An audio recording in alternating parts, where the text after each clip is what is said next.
great to see those of you that were able to make it to our All Saints service, trying an evening service. Actually, it feels like it's been a while since I've recorded one of these, since we've had a few different weeks in a row of live versions of church. So it just feels different, I guess. I remember the last one that I recorded week when a tree fell down and hit my cottage, and of course this week a tree fell down and broke my fence. So it feels similar. Just one of those one of those weeks. If you're like me, this week has been exhausting, and it feels like it's not ever gonna end. But it will, and we move on to the next thing.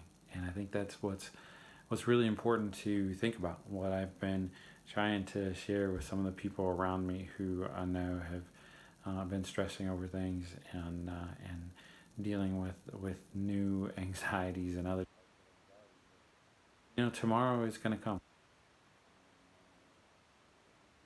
and we keep going. And there's so much to be thankful for in our lives. And I think that's every day is a day to focus on those things that we're thankful for. So hopefully that is to keep us going. In terms of announcements, do a bake a pie with me.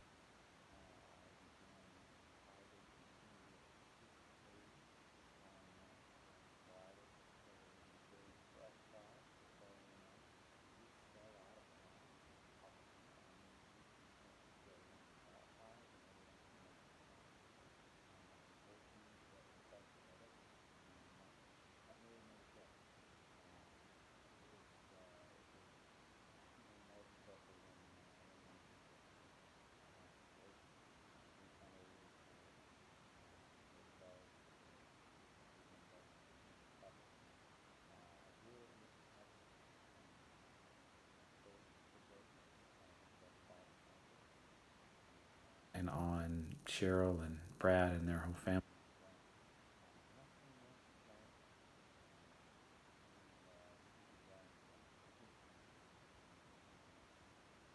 for the week in the hospital.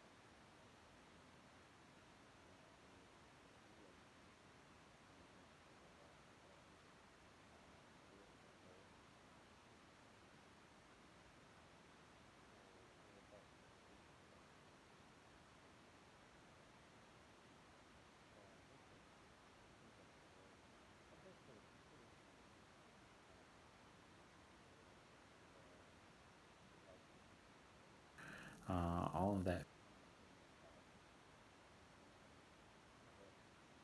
Let's come together because I know we can. Just prayers out into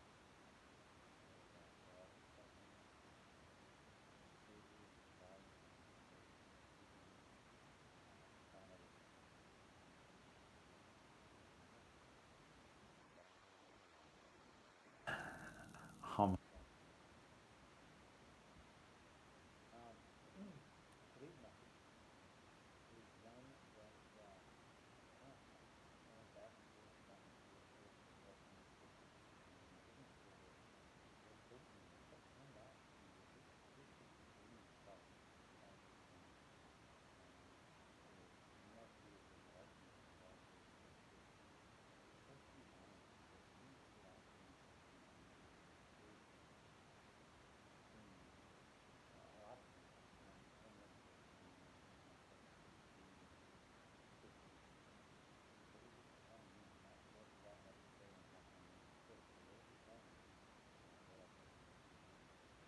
There is Psalm 78, 1 through 3.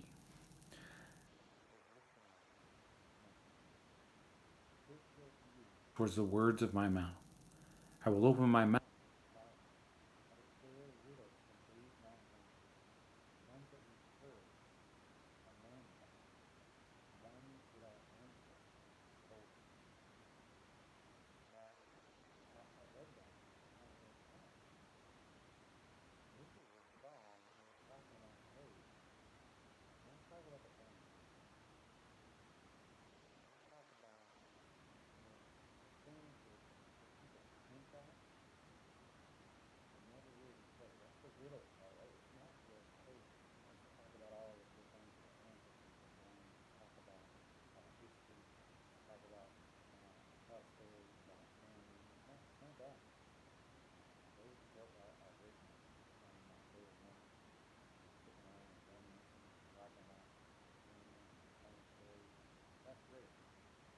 This is this that are passed down. So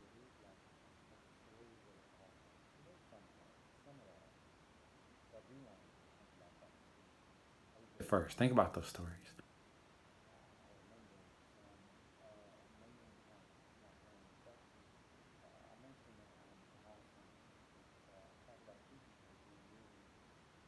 That stand out for me, which is my mom. They died.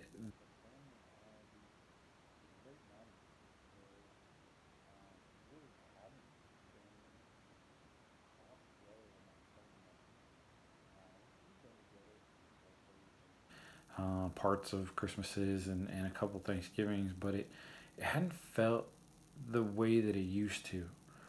You know, I grew up in one point pretty much all lived in Auburn,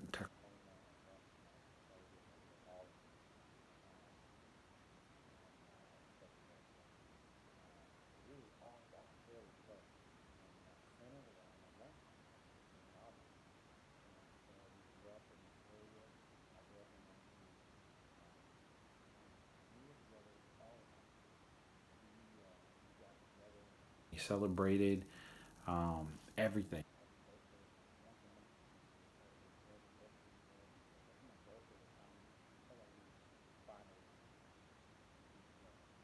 and celebrate. And you know, my grandma. Anytime I was sick,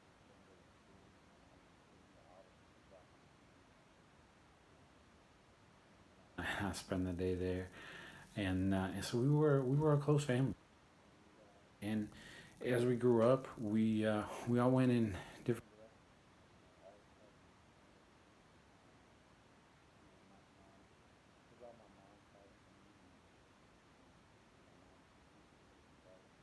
And and they all had their kids.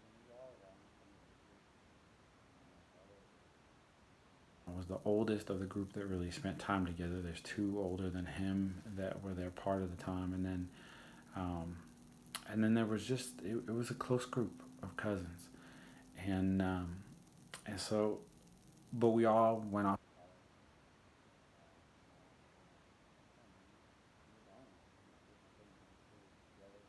for holidays. Was rallying around what a tragedy can do to um, bring out the stories, bring out the sharing, make a family come together. So and it really definitely it happened in a beautiful when my mom was in those last of her life when it kind of happens to she was being rushed to the hospital and I was getting a phone call in the middle of a sermon and my dad calling over and over I'm doing right now so it must be something I need to deal with and and then the whole family showed up you know my dad and I got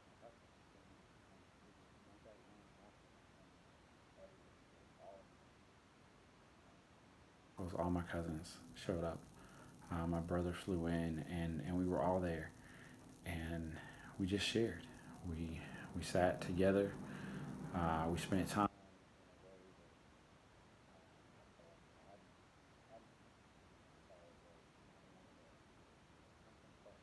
It was something about my mom who had taken on that role, and that was it was a beautiful time.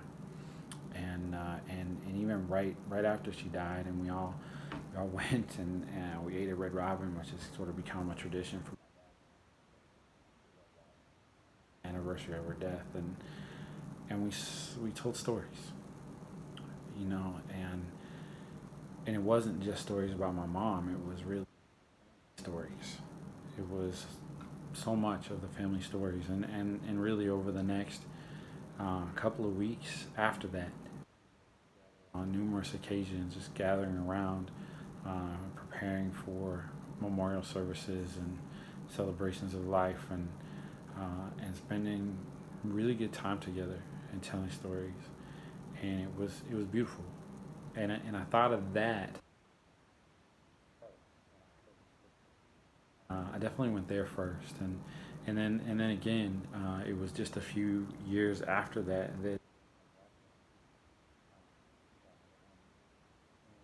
and there was this coming together in a really interesting way, and a way of sharing stories, and as a pastor, I've been able to all of the over the years, um, to sit with families has been one of my favorite parts of being a pastor. Is to get to often just um, one of the one of the things about being a pastor,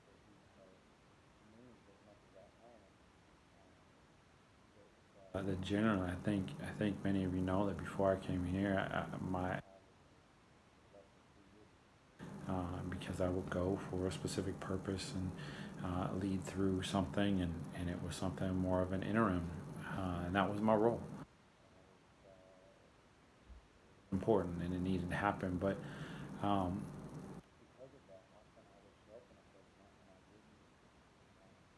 people who would die were people that they had already been not doing great by the time I got there, and I didn't have this long relationship, and and so the way that I got to know them was actually sitting with the family and hearing the stories, and sometimes hearing the hints of secret. And this is where the other part of the scripture kind of led me, was the way that I felt a bit ushered into, but also on the side, family secrets, and what people were willing to share and what people weren't willing to share, and how something about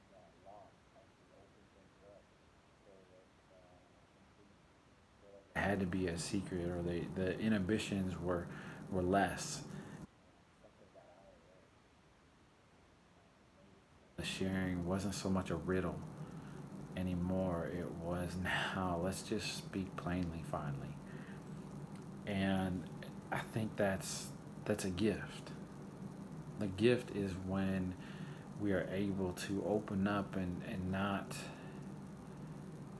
make things a riddle, not walk around, but rather tell it as it is, not, but rather truly. And even families aren't always good at it. And so I think that's what stands out in this. What I think it's calling on us to do, share, find ways to share in open ways, not to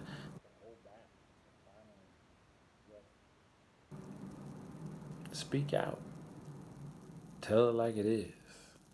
Right? Declare the riddles from days long ago, ones that we've heard and learned about, ones that our ancestors told us. Declare them is like open them up.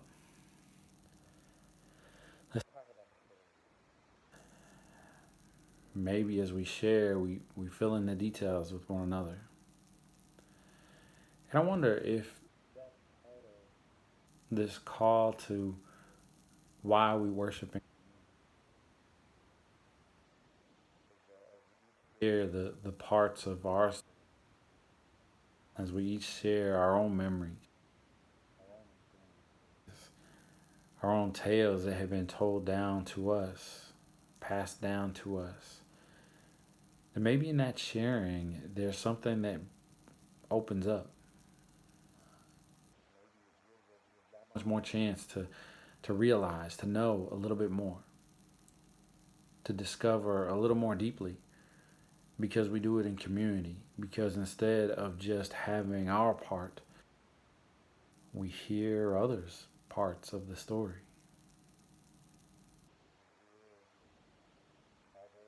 Experiences of God, mystery, the riddle that is God. For God is mystery. God is mystery. And who doesn't love trying to solve a great mystery? Is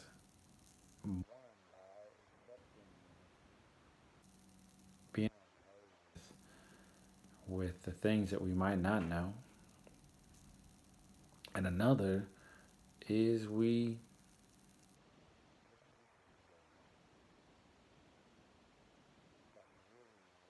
come together in church to do in a lot of ways is to put the pieces together of story.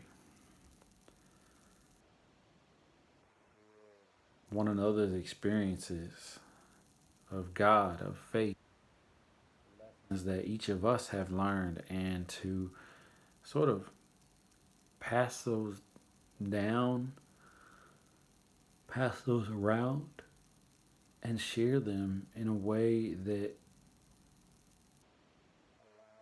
others to join in, allows others to maybe gain a piece of our story,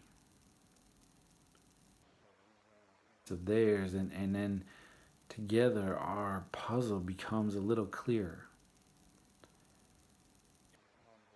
here to see parts. Your experience, I will understand mine a little better. The things that I don't understand, in sharing what I don't understand, what I'm not sure about. Right? That's the scripture. In sharing the riddles of the past that I've always heard.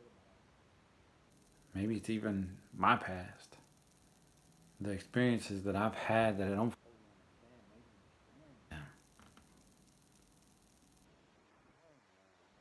I will discover more.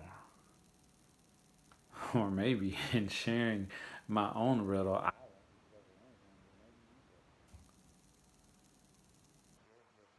the beauty of sharing is you never know what will be received.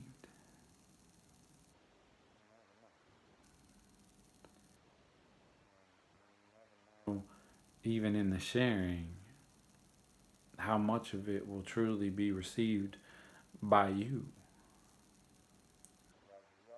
The story of once you give something away, that's how you gain.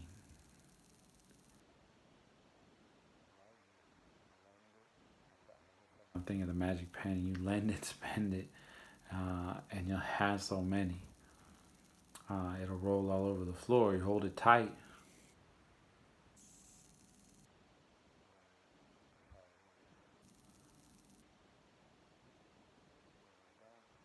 Share.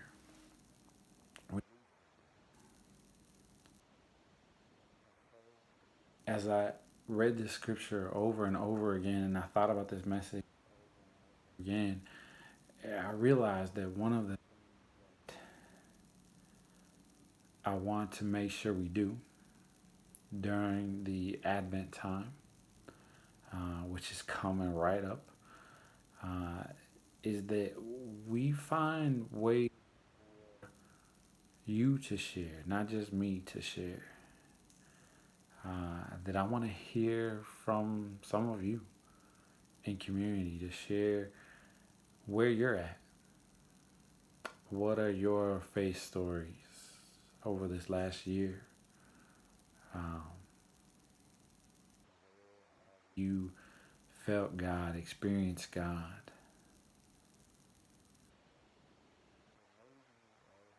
Share our own experiences.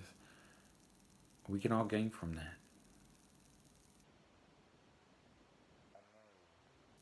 I say maybe. I said really. I know we can. My hope is that we will have a virtual love feast. We haven't done a love feast in a while, and that it's not going to feel the same, not necessarily eating in community, but it will, I think, in the sharing. At the center of a love feast, just like it was at the center of the early Methodist house meetings, there was this important time that really was about sharing. Term of expectant waiting, but it was a little different than that because it was really more of an expectation. It wasn't so much that you were waiting for God to move you necessarily. It was more that we came expecting to share.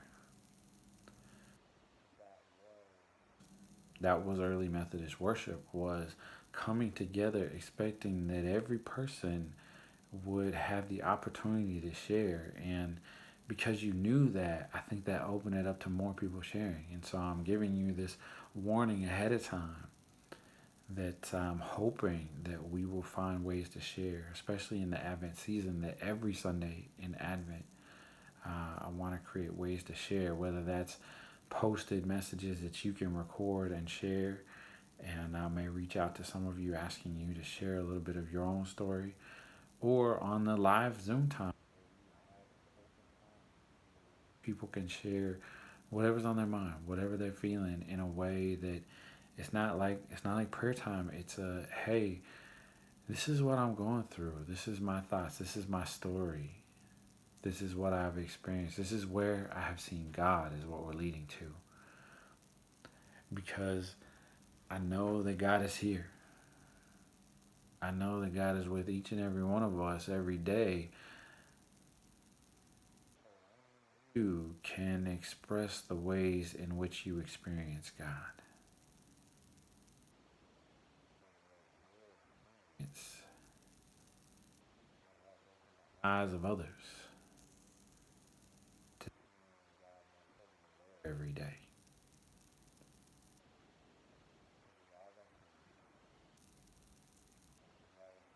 Our family, for sure. But I believe we all individually have stories too.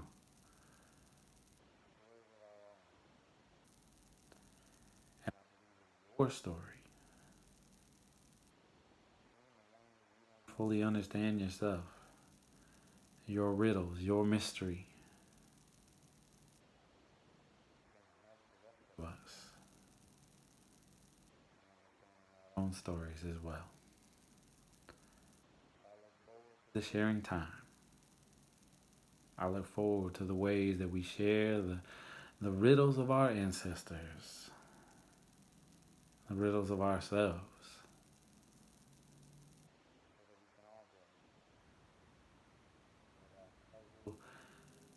can fit together